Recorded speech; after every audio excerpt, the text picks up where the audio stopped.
All right. Next up is Ferran Poveda talking about wanting to make the code base, taking this code base with you into the future. Thanks. Hello. Happy to be here. Thank you. I'm super excited to be here.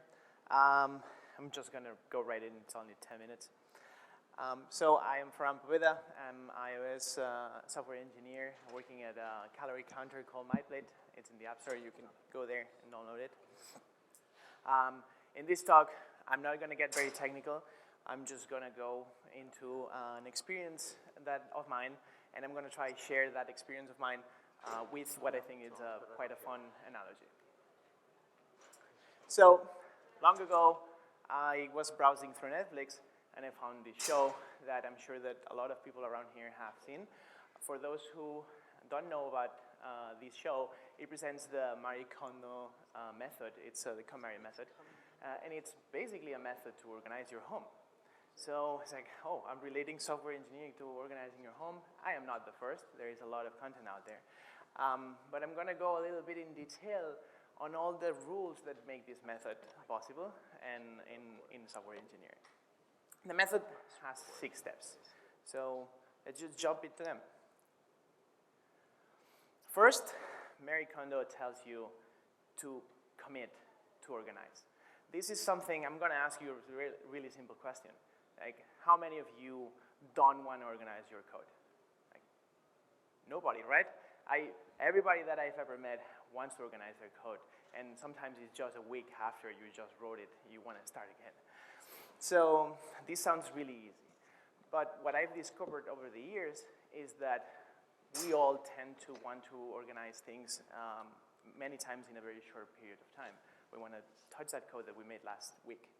But I learned that you, in order to be successful, really need to plan for a long term and commit to it. So it's nothing different than organizing your home. Next, how do we decide what is worthwhile to be rewriting in our software? How do we organize it? So what I do here is I try to tell somebody else why I want to do this. This is something, I'm going to give you a few examples. You maybe want to change that Objective-C code into a Swift. Maybe not. You already done that in most cases. Or you want to go back from that over-engineered Viper that you cannot longer hold into something simpler, or what could be the most trendy thing right now, it's you want to make everything declarative, right? So it's mainly deciding when I'm lost, I go back to this, it's going to be my mission, and it helps me to stay motivated in those years that I'm working into refactoring code.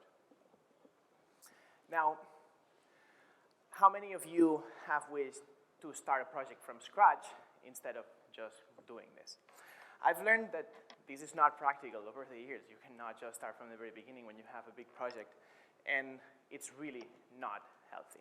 Why do we say this? It's something that it's easy to explain. You have to see that you yourself, it's going to be probably the person who wrote that code, and if you look at that code and say this code is shit, it's, oh, you're shaming yourself. Why are you doing that to yourself? And even worse, you're just sorry for that.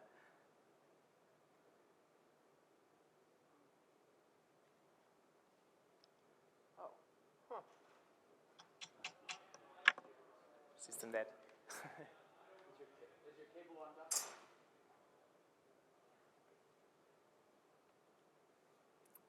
There we go. Back in.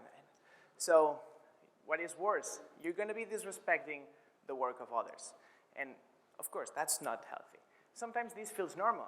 You're going to feel even the comfort of telling others and sharing how bad of an experience you've had in the past looking at that legacy code. But in reality, what I found is that this is very toxic.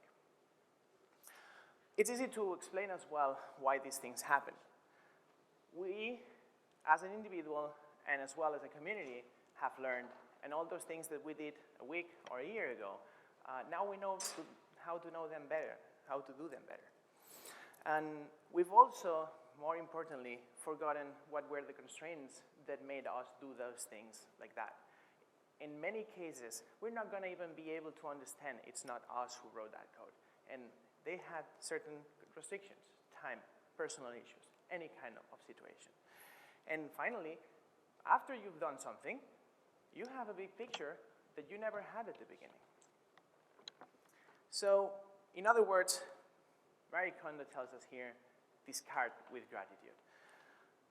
We just have to look at ourselves in the past and be grateful for the work we did, and the same for the work of others in your code bases. If you have to take one thing from these slides, I would say this is the one. Then, when you're cleaning up, I thought, like, I need to think big. I'm working over the years, but of course, I need to work in a smaller scale, and I'm going to be not sorting through t-shirts that are very easy to think, oh yeah, I don't want this, it's done. Programming can be very complex and can get out of hand, and I'm just going to give you one example with a single word, and that's concurrency. Difficult. So, to get as close as possible to t-shirts, I just consider features in the applications my categories. This can work differently for different teams, different projects, but you have to define this category. Moving feature by feature is going to make you feel that this is going to lead to much inconsistency, but what I work with this is I split my project. I bought a new house for all the fancy code organized that I feel that it's right. It can be simple. I've used a simple directory, but you can go into different situations like where you use frameworks and you leverage these things that the system allows you to do. Bonus, you get this great sense of progression over the years. You're going to fill that space with newly created code. So now it's very clear that organizing your code, it's going to need an organized method. In the case of Marie Kondo, she's going to ask you to organize first your books, then first your clothes, then your books, and a series of other categories. Of course, none of these categories relate to code. So what I use in my case is find those fundamental features that make your app, style decisions, or shared modules. That way, when you start rolling through your features, you're going to be able to not carry that baggage with you from the legacy code, and helps you a lot to make the code cleaner. What I've also learned is that it's much important to think what to keep rather than what to discard. When organizing the code, you need to identify all those things that are good in them. Could be a huge feature, or it could be a single method that has a couple lines of code. But that could be potentially business logic that you don't have to rethink, that it's already done and it's already powerful enough and it's well written. For this, it's very difficult to get into detail in a talk of 10 minutes, but you need to define your own metrics. When you're working alone, that's going to be all in your head. When you're working in a big team, you're going to discuss with your peers and try to find these better solutions for it. But as Marie Kondo will say you, basically we need to feel that ting about the code. It's that thing that you feel that makes what you want. And many times, I myself, I'm going to just delay tidying up because something will become more important. Time is limited. I cannot be in both places. Even in big teams, you cannot be everywhere. I'm going to give you a very tiny example, and that's dynamic type. I've learned that many companies are not going to require you to do this. Designers that you work with are not going to design it because the company doesn't need it. But still, I take the time to go in there and carry over with a lot of legacy code because I want the app to be better. And I think that that's also part of refactoring your code. And that is what sparks joy. My last remark is going to be that you need to be ready to start from scratch.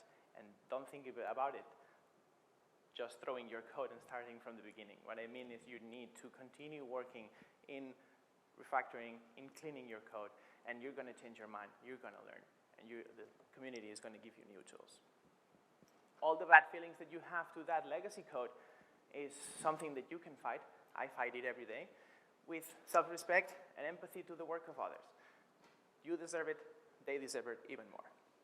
And you really need to not shield yourself saying this needs to be perfect. I'm scared about that old code that feels fragile. It's there, it's working, you need to go forward. And if it still doesn't spark joy, I'm going to be around here. Let's talk about it. And I hope that we can find solutions. Thank you very much.